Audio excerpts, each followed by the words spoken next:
Hey guys, in this video I'm going to show you how to switch your professional account to a personal account. This can be either a professional or business account, but I'll show you how to switch it back to a personal account if you switched it. So first, go to Instagram.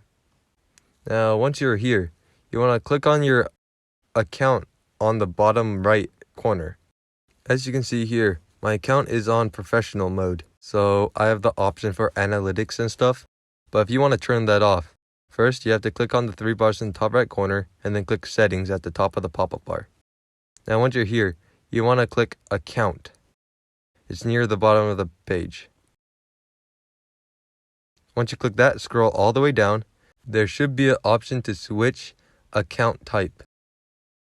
Click on that, and then you can have the option to switch it to a personal account or switch to a business account.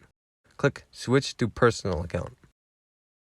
And it'll show this. You can switch to personal account, and once you do that, it should automatically switch it after it loads for a little bit. And there we go, it's switched to a personal account, and that's how you do it. If this video was helpful, I would really appreciate a like and subscribe, and if you have any questions, leave it in the comment section below. I'll do my best to answer them, and I'll see you guys next time.